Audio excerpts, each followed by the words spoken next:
Love and light. Big respect. We are digging into the echidna again. The echidna. Can't stop looking. I know I keep saying I'm done. But this bitch won't go away.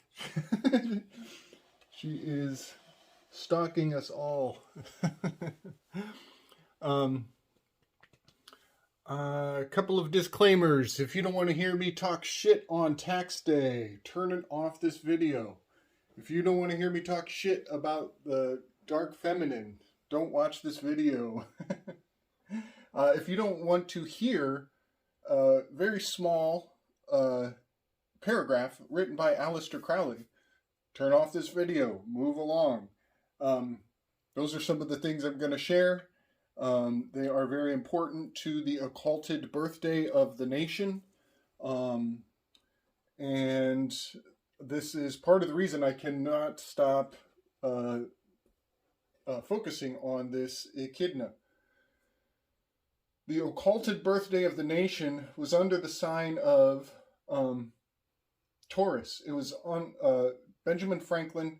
The night before they signed the Declaration, he initiated those signatures in the basement of that Parliament building, and he did so like at 3 a.m. under the watchful eye of Aldebaran, the bull, having much to do with Hathor and the true nature of the founding fathers, as they were seeking the opportunity to express alternative religious observances.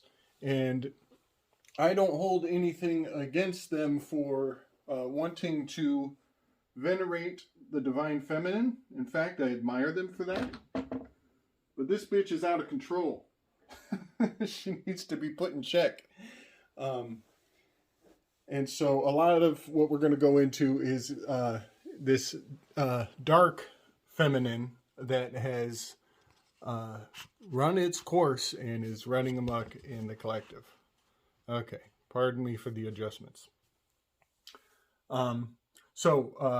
Again, avert your eyes, change the channel. I'm going to read some Aleister Crowley. And it's very interesting, as I do believe we have an invocation of the echidna and its relationship to this dark ma in so many ways, even underneath these words. Some of my perspective, where I'm coming from in my opinion of Aleister Crowley, I believe that the character that is spoken of today is an utter fictionalization of the actual historical persona. A lot of people may have noticed that they have changed the spelling of his name. And in the field of magic, in the field of psychology and subtle energies, the changing of the spelling of a name is infinitely meaningful and quite important.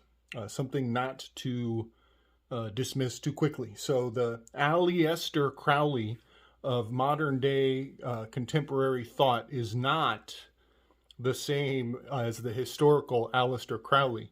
And so with that in mind, what I'm reading is comes from Liber 777. It was brought to me on a very synchronous exchange with the Weaving Spiders episode 64. It's right at the halfway mark. We came back from the break, and Alan Marcus, you wizard, you wonderful, wonderful wizard, he had pulled up page 64 from Aleister Crowley's book on episode 64, and the first word on that page was echidna. I kid you not. It was amazing. So I'm just going to read that paragraph because it pertains to many of my past videos and definitely pertains to what we're getting into today with this dark feminine. Echidna, Lilith, the outraged Aphrodite of the Hippolytus, the Venus of the Herschel in Tannhauser, Melusina, Tannhauser, Melusina. Lamia, some aspects of Kali, Kundry, possibly the malicious side of Queen Mab, and fairy nature generally. The student is expected to have in mind all such symbols and to overcome their incompatibility, not by blurring the outline of the different figures, but by regarding each of them as representing one phenomenal manifestation of the ultimate principle, which we name Nut, Te, Shakti, He, Isis, positive electricity, the infinity of space, possibility, etc., in conjunction with a particular set of circumstances. The student will note that this principle cannot be apprehended in itself, but only in combination. Just so, we can only understand electricity by observing its effects in lightning, magnetism, etc. Some philosophers have attempted to construct synthetic symbols to include all aspects of this principle. Thus, the Egyptians, who were most philosophical of all schools of theogonists, included as many functions of femininity as possible in the idea of Isis. And it goes on from there.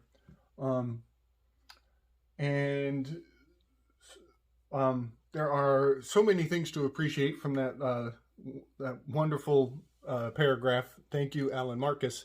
But essentially, what I take from this is that there is a functional reconfiguring of the dark shadows of Ma, of all these cults across cultures, that there is an archetypal preeminence to this dark feminine, and it does not strictly pertain to the female mentality. Many male characters throughout history are also under the spell, are also influenced by the shadow of the matriarchal line. So I think it's very interesting that he mentions that the echidna, the symbol of the echidna, is unapprehensible. It can never be apprehended, as that means to hold, to literally hand, apprehended. It means you cannot grasp it. You cannot hand it to another person. And that is intrinsic to the porcupine, the echidna with its quills. That's also something I think about with that symbol of Perseus when he's holding the head of Medusa. It is one of my thoughts, like on a very subtle level, I think, what the fuck is he holding on to? You know, is he grabbing that thing by a snake? I mean, what is he holding? It's kind of, that's part of the repulsiveness of the image of him holding it, is that he's very courageous to touch a head full of vipers, we'll just say. So in that aspect, I do believe that this is like what was in the paragraph there, this is not just a metaphor for electricity. Some people would say, oh, you know, the occult, that they were using electricity in the past. That is true. They definitely had electricity, and they were keeping it as, coveting it as the highest of secrets. But I think there is more to even that. I think that what we are really talking about is a charge, a epigenetic scar. The word jinn, that is the spirit of the ancestors. You know, scientists would call it DNA, the, you know, epigenetic trauma memory. One way or the other, whether you call it DNA or you call it the jinn, the spirits of the ancestors that haunt us. You know, whichever way you put it, this is the shadow, the dark shadow of the trauma of even being born, for that matter. So that, you know, but not just that. I should say, it is also the trauma of the threat of death. And that is where things get very necromantic. That is why the Vataka is rendered to the underworld. As you know, one thing we don't talk about or spend much time contemplating, hopefully, is that shadow of the death looming in everybody's future. And so that is part of why I want to disambiguate the divine feminine from death, as the divine feminine is I see personally as the life bringer, and to put the divine feminine in a inverted position is a really dark spell on the consciousness of all of us. So I'm getting a little off track, but I just wanted to point out that I think using the divine feminine as a symbol of death is, this is where necromancy comes into play. This is where insurance companies come into play. This is where one of the first pharaohs ever in the Bible was exalted because he was charging people money while they were alive to preserve their place in the necropolis. So one thing that I really am trying to call out here is the necromantic application of this dark ma, this dark feminine. And many of the rituals of all of these goddesses throughout history, the rituals involve blood sacrifice, blood ritual. Hathor they would lift up a cow and cut the cow and bathe in the blood that would spill out of the cow. And the whole thing was a trauma-inducing ritual, that bloodbath. That's where the word fucking bloodbath comes from. So all of these dark matriarchs, the trauma of their magic, if you will, is the fact that they're using something so beautiful, something so life-affirming as a woman, and putting her in the darkest, nastiest, necromantic, death-reminding context as humanly possible. And that is the power of these occult systems, and that's what keeps them alive. That's why they can't die, is because they're the impact of that trauma is a spell that will be repeated over and over throughout time. So I'm really getting off track here. Let's get back on.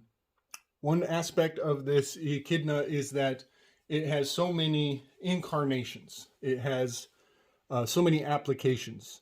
The Hathor was the bloodbath. The Cybele is the castration cult. And all of these, much like the she-viper, much like the Medusa, they freeze you. They catch you in time. They make a stitch in your mind, a trauma-oriented scar in your mind that you will return to. You will be stuck in stone. And all of that hails back to the metaphor of the Medusa, keeping you stuck in trauma.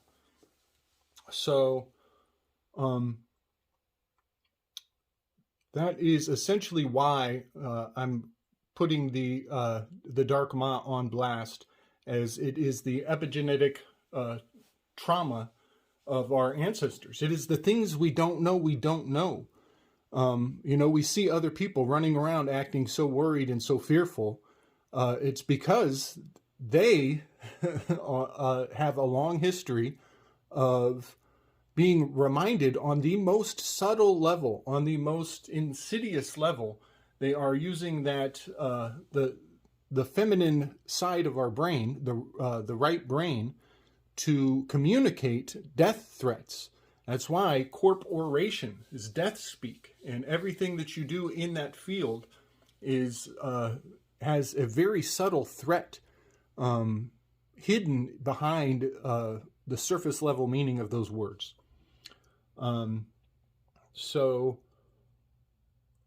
One more aspect of the echidna that I find very interesting is that these spines, these points of attachment, these to even try to grasp the porcupine gives you gender, or gives joinder. It binds you to it. And that is another aspect. This is, much like stocks and bonds. This is just to comprehend, just to take it in with your eyes, to partake of it through vision, is to connect to it. So the word icon and the word echidna are completely connected, as it is the eye connecting, the icon. The eye is connecting you and giving you a message that you cannot put down. That's why I gave people the chance not to listen to Aleister Crowley, and in my video today, that's why I give people a chance not to listen to me talk shit, because some of these things I say are going to be hard to unhear once you've heard them, once you partake of them. Much like the cup, that's the putting the cup in the pour cup pine, pouring the cup of your pineal. It's filling your thoughts, pouring thoughts into the cup of your mind. And one more thing that's important to say is that this, like I said, is not strictly, this is not saying that only females have these attachments or only females have these psychological dynamics. That is not at all what I'm getting at, because you better believe those assholes who come up to your window ready to threaten your life if you don't grovel and pay obedience to their Roman civil law. Those guys are ready to kill you. And the reason they're ready to kill you is because they think that their life is on the line.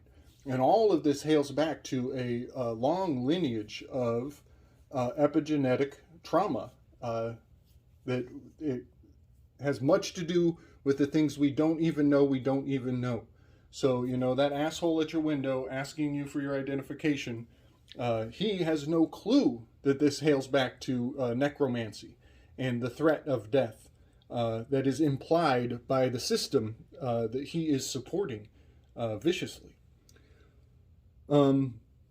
That is part of why cops are called cops, because copper is conductivity. It's conductive. It channels the charge of this energy. And that is why they will come and press charges on you. And one more thing I wanted to put in this video is another aspect of this shit, S-H-I-T, of the Jesuit order. I believe that's also, that's one of the secrets to growing the magical mushrooms. Granted, I should have used the blue. I should have done the blue mushroom. But the cow shit, hailing back to Hathor here, the byproduct of the cow is the magical ingredient for the mushroom. And the mushroom is part of a sacred occulted Eucharist, may have to do with the Eleusinian mysteries, in many initiation rituals. This is another cap. This is, we talk about the sacrificial goat. This is another cap, C-A-P.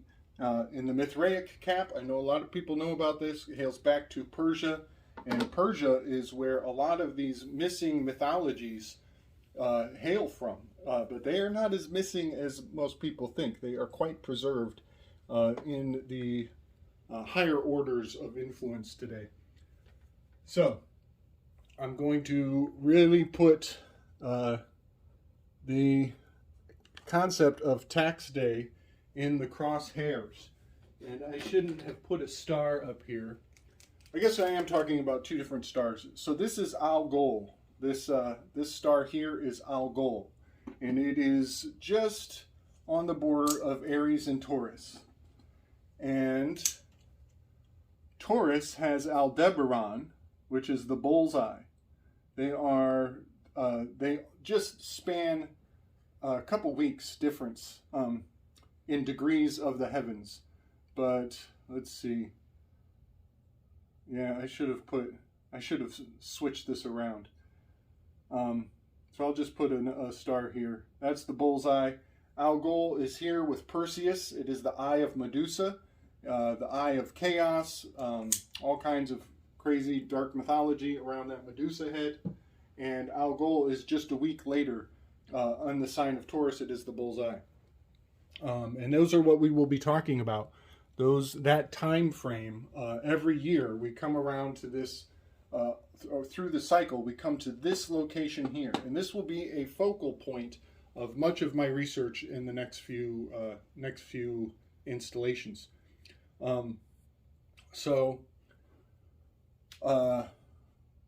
Let me first go into some more of this work on Kybele and Algol and Perseus here under the sign of Aries.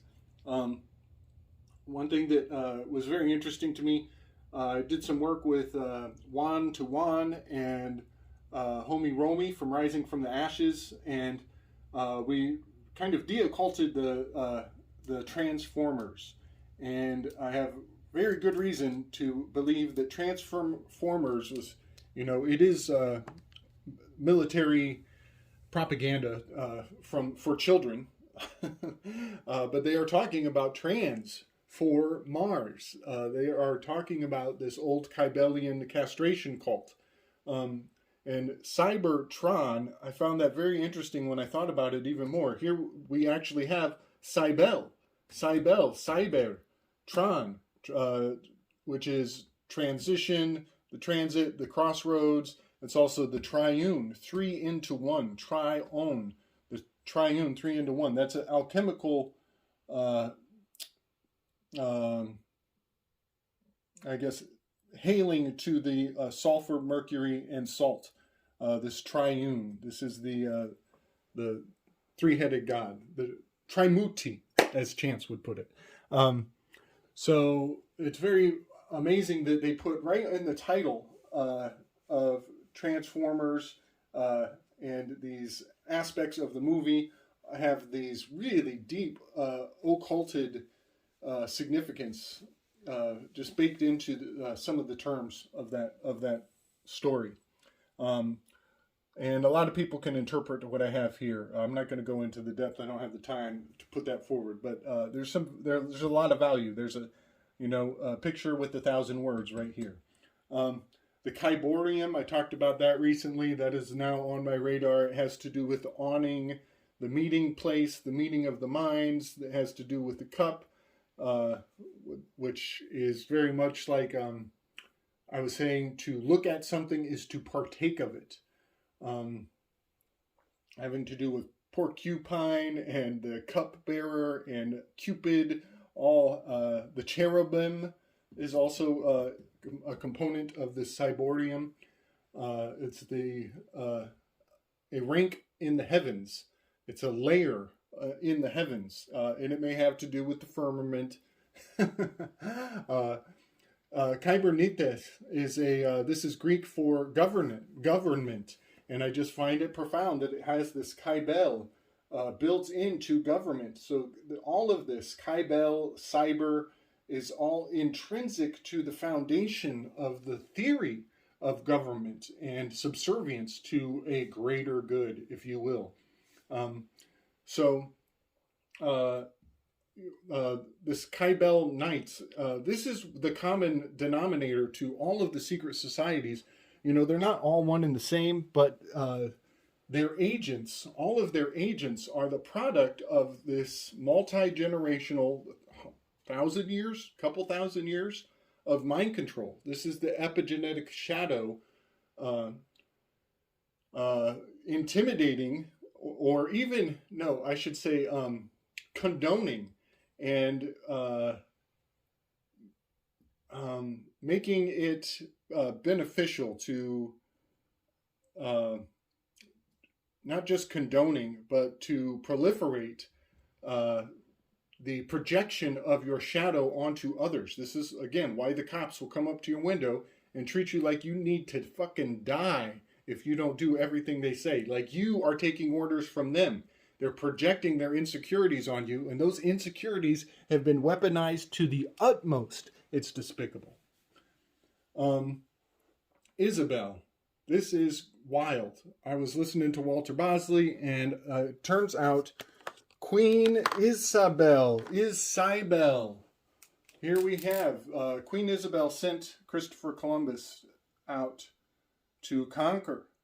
Here we have Cybele. This is a very interesting name, and I'm also I believe that not only was Christopher Columbus sent forward on as a servant of a Cybele, also Napoleon's mother was a Cybele, and I think all of these guys hail back to the Merovingians, the bloodlines of the Merovingians. You're going to be careful here.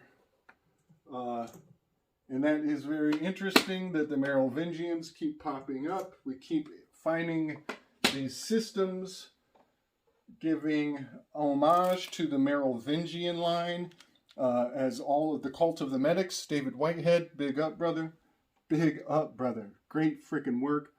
The Merovingians, this is still today receiving our louche as Marvel Avengers. Are the Merovingian line. We are... Alright, technical difficulties per usual. Merovingian bloodline. We are still giving our louche, our attention to the Merovingians. And much like Medusa, to look at it, to partake of it, is to give your louche. The concepts and the memories of the message are being passed on, being passed forward. The concept of sacrifice, blood sacrifice, is a big aspect of this mythology that is being perpetuated. And I own the fact that I totally give a lot of energy to this mythology that is perpetuated still today, and definitely is venerating the Merovingian bloodline. And I'll just mention that, you know, I've said this in the past, but Jack Parsons, JPL, that fucking institution is getting a whole lot of louche, a whole lot of belief being channeled into that family bloodline. And Jack Parsons' birth name was Marvel. So it does not just stop at the movies. It goes all the way to the individuals who are partaking in, you know, the sacrificing of the money. They're sending all of that energy up to the great altar in the sky, to the Kyborium, onto the firmament. So, moving forward from there, I want to keep our focus as we stare into the abyss. I want to keep our focus on this corner, this quadrant of the heavens, the star of Algol and this star of Aldebaran, as they are both very significant and will continue to be for the next few months as we come closer and closer. Algol is a very interesting star to look into. Has all this nefarious, dark, creepy associations, and I think it has much to do with this is the IRriS. This is the IRS. Algol is the IRiS. It's the eye, the all-seeing eye, staring down on humanity. I've run out of dry erase board here. But the IRiS of Algol is definitely has dark implications still today that we observe. You know, you read about it and you're like, oh, those primitive warmongers of the past. Absolutely not. Has nothing to do with the past. It's going on today in a major scale, and the magnitude of it has much significance for years to come. So that's one of the things about mythology. When you read about these old ideas, we are convinced that they are not maintained, that they don't have placement in the modern world, but they have very subtle, very nefarious placement, to say the least. So Algol is right here with Perseus as we move into March, marching forward that very powerful paradigm of war, the Mars, Rome, this Roman civil system of obedience. And let me also say the IRS is the iris of this cursed eye of Medusa, but it's also IRriS. IRriS is the goddess of chaos. And here we have a vice president with the name IRriS. I believe that they are still venerating, they are still channeling their idolatry to these idols. And I will also say that AOC, Ocasio, whatever, Cortez, I can't even say her name. AOC is an anagram for CAO, KO. That is chaos. This is all hailing back to Algol and the iris of the IRS causing chaos in your life, and you are, theoretically, many people are giving their energy to it when they pay on that date, because tax day is right here between these two stars, the birth star of the country with Aldebaran, and the Algol of Perseus's Medusa head. And so just a few more aspects of how Algol is still worshipped today is through alcohol. Alcohol gets you stoned, just like Medusa turns men to stone. Alcohol is a very powerful healing agent. It has healing curative properties, much like the snake venom can be used and harnessed. Even the scorpion sting can be used. It can have medical properties, but it has to go through this alchemical process, the salt, mercury, and sulfur, to become a healing agent. It is possible, but it's the two-sided sword, like most things in life. One more thing to think about is the algorithms. Algorithms is the language of computing. And many people, myself included, have quite an addiction to the information age. You sit there and you stare at your phone just like a statue looking at the face of Medusa. So, some people are more susceptible to the alcohol. Some people are more susceptible to the algorithms. Even Al Gore, who a lot of people will point out, he claims to have played some role in inventing the internet. In his book, he talks about how, The Inconvenient Truth, he talks about how the technology of animal magnetism and mesmerism was all harnessed and culminated to invent the television. And how television, you sit and you stare at that box and you get frozen, you get stoned, you can't look away, you are partaking, you're drinking of a poisoned cup. And so the algorithms and Al Gore, even Al Gore going on tour around the world to terrify everybody with his climate change agenda, is very much a hailing back to this terrifying sight, this terrifying vision, freezing people and triggering their epigenetic trauma response by the use of shadows. He's putting shadows on the wall. Fucking Al Gore. And you better believe Gore, there's your disclosure. He told you. He told you what he's going to show you. And one more point about Al Gore and the whole climate change thing. Drumming up all that sympathy for polar bears. That is so profound to me, because the polar bear is the national animal of Iceland. And anybody who knows about the Iceland theory and the idea that Rome never fell and it has a covert capital in the country of Iceland, there is really something going on with the channeling of sympathy for the polar bear. I think it does, strangely, generates an attachment to that Icelandic possible breakaway civilization. We'll just say that.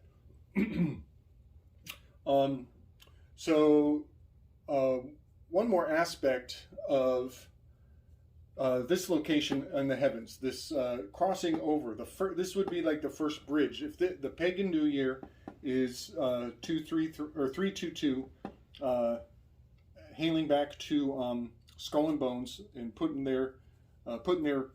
staking their claim in this location. The first bridge that they cross is right here between Aries and Taurus, and that is quite important, quite significant, as that is the day of tax day. This is the first crossing, the first bridge, the first rite of passage, you could say. And having tax day on that location is quite magical, because I've pointed out before, that is the X marks the spot on the Analima. Tax day being 4/15 in this location is absolutely mind-blowing. It's really profound, because it is under the Algol, it is under Aldebaran, it is right between the two stars there, at the occulted birth spot of the nation.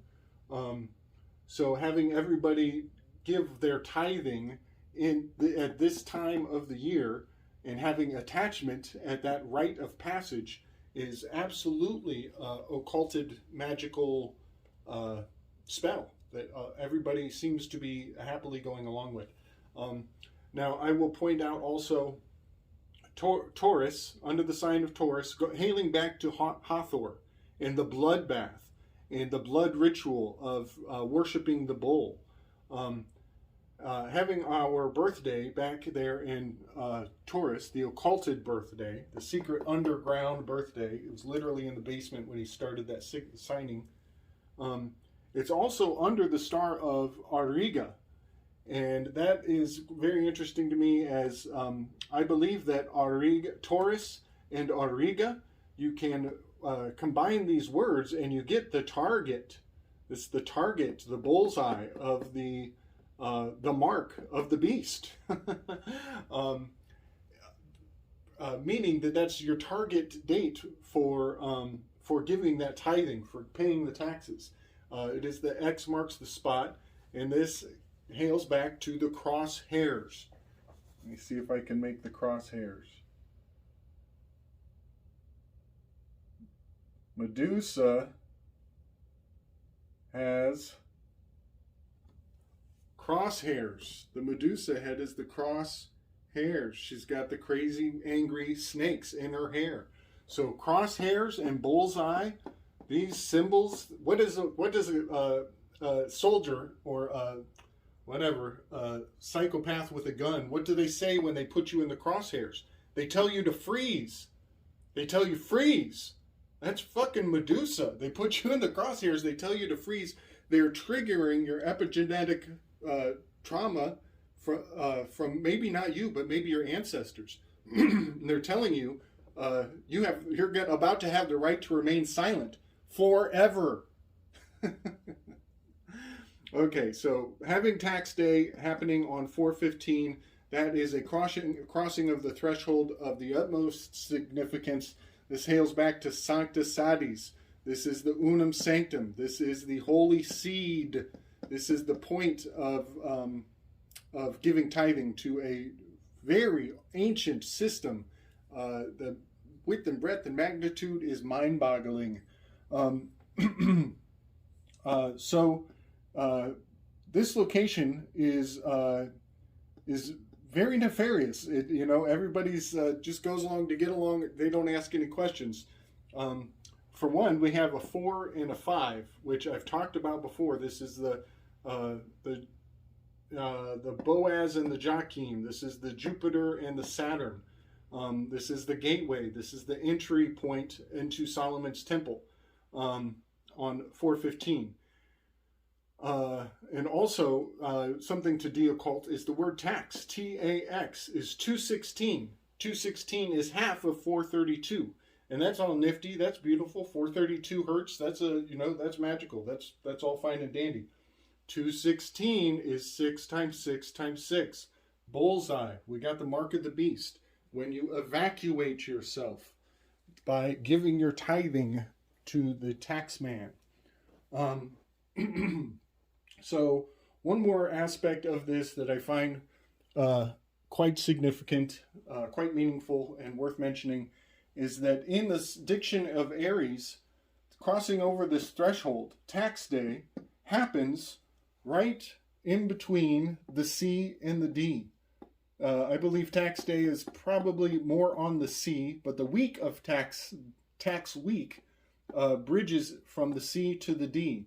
And that is quite meaningful to me, as it hails back to the D and the C or the D, whichever you want to say, is a 3 and a 4 and a 3. This is DC. This is Washington, D.C., the direct current.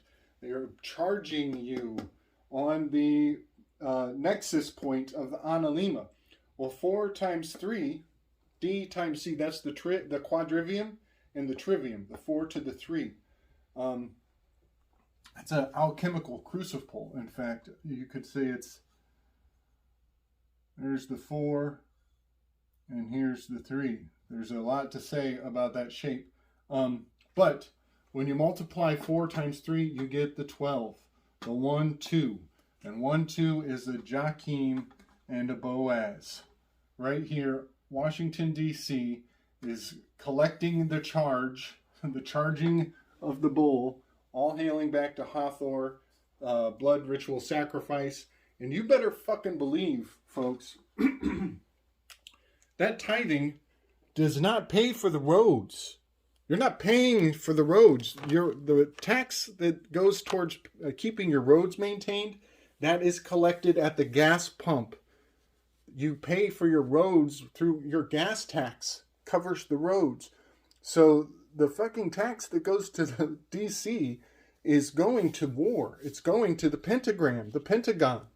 And this is where a very important aspect of Auriga. This constellation of Auriga is in the shape of a pentagon, a pentagram. No, a pentagon, pentagonal. It is the house. Auriga is the shape of a house. And it's got a little, this fella, this pentagon, he's got a little fucking goat on his shoulder. Let's just put it here. This one corner of that house is Capilla, the little goat. And what do we have when we put goats in pentagonal shapes? You get the fucking satanic Baphomet shape. I can't even do it right. Some shit like that. The goat in the pentagon is absolutely giving your energy to this sacrifice in Washington, D.C. And I would venture to guess, if I took the time, I could make a case for whatever the fuck collided into the Pentagon on 9/11. I bet it hit the corresponding wall of where Capilla, that little goat, is to be found. Pretty sure we had a sacrifice at hand. So ultimately, my overall thesis is I do believe that all of this is designed to collapse. I believe that eventually they won't even need they won't need the system anymore. It is all designed for collapse. That's the power of all spells. They are respawning the collapse of Rome, the end of Roman civil law, and a new law is on the way. I'm pretty sure they want to put an international court in New York, and all of this animosity that sparked up over the past couple years with international intrigue. They want us to beg for for the United States to enter into an international court. According to my Diction of IRriS work, I think that has everything to do with Aleister Crowley moving the Libra card into the Leo and dropping the Leo down into Libra.